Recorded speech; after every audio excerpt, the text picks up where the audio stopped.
Tonight, President Trump taking action on what he said today was his top campaign issue, immigration and the southern border. He said the economy and prices were important, but that he still believes immigration was the bigger issue. The president declaring a national emergency at the border and saying deportations will begin.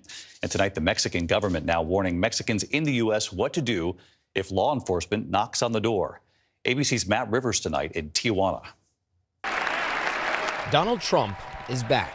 I will declare a national emergency at our southern border. In responding to his threat to deport millions, the Mexican government today advising Mexicans in the U.S. to not open their doors for law enforcement unless necessary. Of the 11 or 12 million estimated to be in the U.S. illegally, roughly half are Mexican. We are preparing in shelters. We are preparing in beds. Many deported likely would be coming home after a decade or two in the U.S.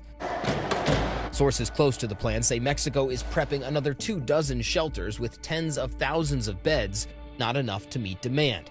So they're propped up by privately run shelters like Embajadores de Jesus in Tijuana.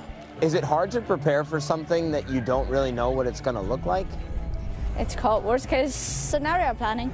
So when it's done, this space will house up to 150 people at a time. The fact is 150 more spots is nowhere near the need there will be when we see the kind of deportations that we're expecting.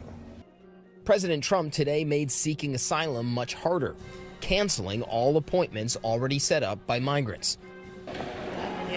Kenia Alvarez, now in Tijuana, had feared as much. Esa incertidumbre es la peor parte. She says the uncertainty of not knowing how it's all going to end up. What will happen to the children? Will they return us here or back to our own country? If they're going to keep us in prison for who knows how long, if they take the kids away, all of that. Everyone here is waiting to see what's next, and today, they're just beginning to find out.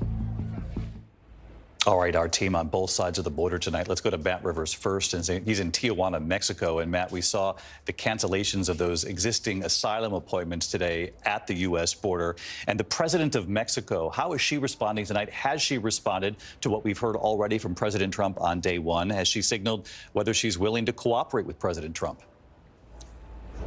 Yeah, David, we haven't heard from her yet. She will give a press conference tomorrow morning responding to all of this. But I can tell you there is mass fear and confusion tonight amongst the hundreds of thousands of migrants that are essentially now stuck here in Mexico. The government's saying they'll open up tens of thousands of additional shelter spots, but even that might not be enough. President Trump saying he wants to restart the Remain in Mexico program, which forces asylum seekers to stay in Mexico while their claims are processed. He also wants Mexico to step up immigration enforcement. But the thing about all that is you need Mexico's cooperation, and that became way more complicated tonight after President Trump formally declared certain cartels based here in Mexico as foreign terrorist organizations. Mexico will not like that, and the president has shown a willingness before, David, to stand up to President Trump.